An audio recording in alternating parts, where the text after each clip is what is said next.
Hey everyone, this is the fourth video in the series for tonight.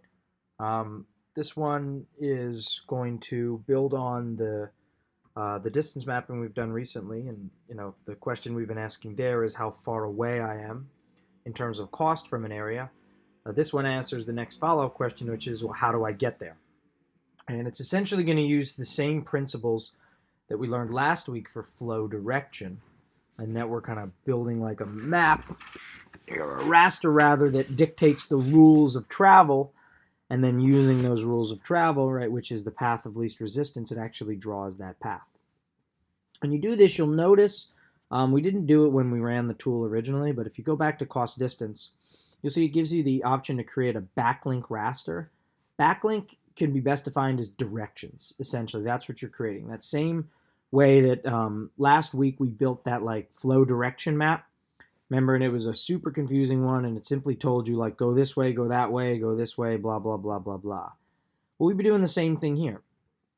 And I want us to actually create two, one for each of the rasters we've made. So let's first drag in, our origin. And for our first cost, we'll drag in the first cost when we created, right? The original one, which just had the everything was one except you couldn't go into buildings and you couldn't go on the street. That was our first cost. And so we'll just name this first backlink. First B link.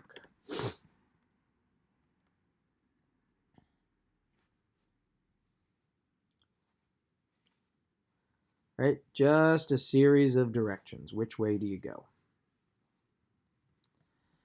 And so then we'll come in next and we'll do another backlink. And this time again, drag in origin. But our cost raster here is going to be the cost, in seconds, right? 0.5 seconds, 0.4 seconds, 0.2 seconds. And we'll call this one second BL for second backlink.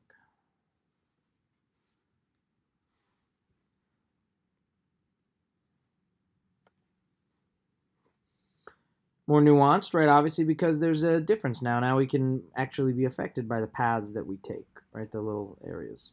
So move that down. You stay there. And I want you to drag in something now called, or from your data, bring in, let's just call it origins.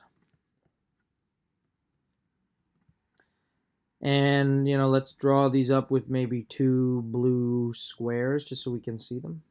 Or sorry, blue. Oh, nope. Messing up here. We already had origin in there. I definitely meant destination. Sorry about that, gang. Destination colored up with a nice blue square so we can see it pretty well. And there it is. So now I've measured my distance in terms of seconds, or my cost distance in terms of seconds from here. And so now I essentially want to answer the question. If I know for every cell, essentially, the seconds it takes me to traverse it, or if I'm just ignoring seconds altogether, the amount of feet that I could traverse as long as I'm avoiding buildings and I'm avoiding streets. Using both of those, what pathways am I going to take? Right, we can kind of see it. It looks like it'll probably go down that and then cut up the sidewalk and then cut in. The other one maybe might cut down here on the grass and then cut to the side. Maybe cut up through here. There could be a little bit of difference of the paths that we might take. But let's actually see if we can calculate what those are. And so the way you do it is actually go to what's called cost path. So let's do the seconds one first. We already know our origin, right? That's how we calculated cost distance or cost backlink. We measured and we mapped out the distance from a point. So now we're adding to that by simply putting one or multiple destinations. Where am I trying to go? Leave it here. Where's my cost distance raster? Well, let's do our seconds one, right? The one that was seconds to travel. And then the backlink raster we created there was our second backlink. And here we would be saying, we'll call it seconds path, right? The path I would take if seconds are what mattered. All right, now, what I like to do, it's hard to see it at first, and it's a very logical reason. Remember, we're working with a 1x1 cell size. Before you do anything, I want you to come down to neighborhood, go to focal statistics, drag this in, set ourselves maybe a neighborhood of like 10 by 10 cells, or let's do 8 by 8, and pick max. And really all we are doing here is making the raster bigger so that we can see it, right? Because it's doing exactly what we said. It's following a path, but again, that path is so narrow because it's one cell by one cell. We're simply widening this for visual purposes. So I'll call it wide seconds.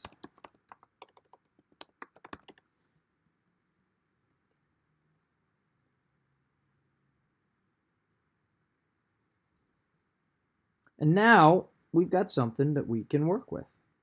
All right, so maybe I'll make this one a little bit lighter so it's hard to see.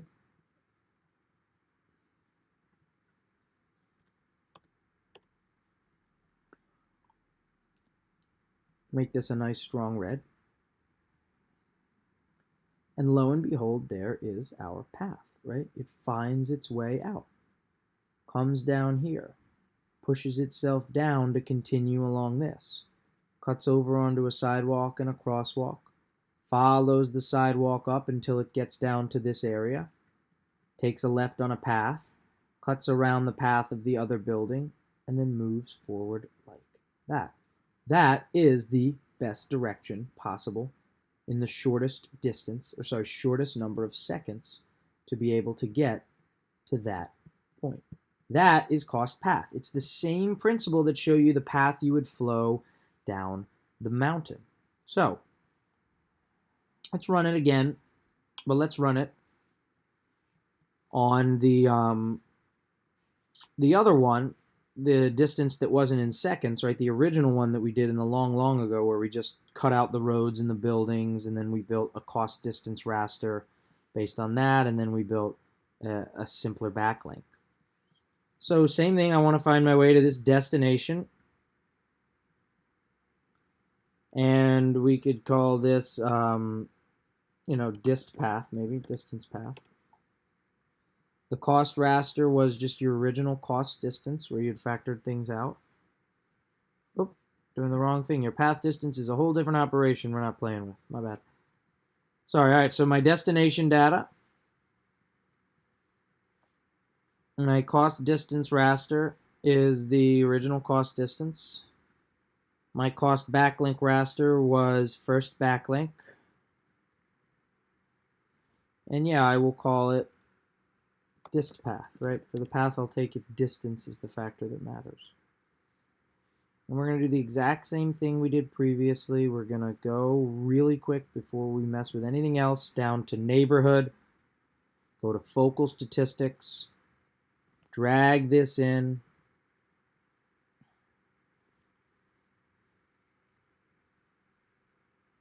call it wide distance, make it 8 by 8, pick max,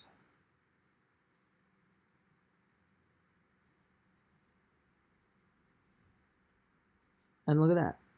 A very different kind of thing here, right? But a logical one. So if we turned on both of our things, we have our wide distance and our wide seconds, we can see there's areas where they overlap and clear areas where they're different, right?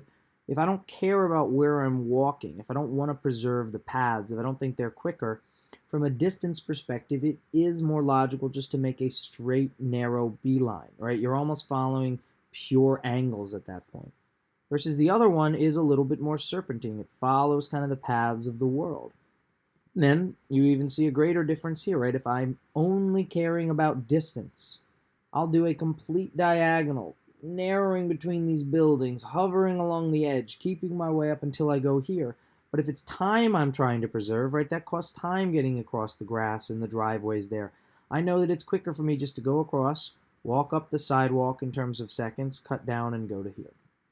So that is cost path, right? It's very similar to flow accumulation.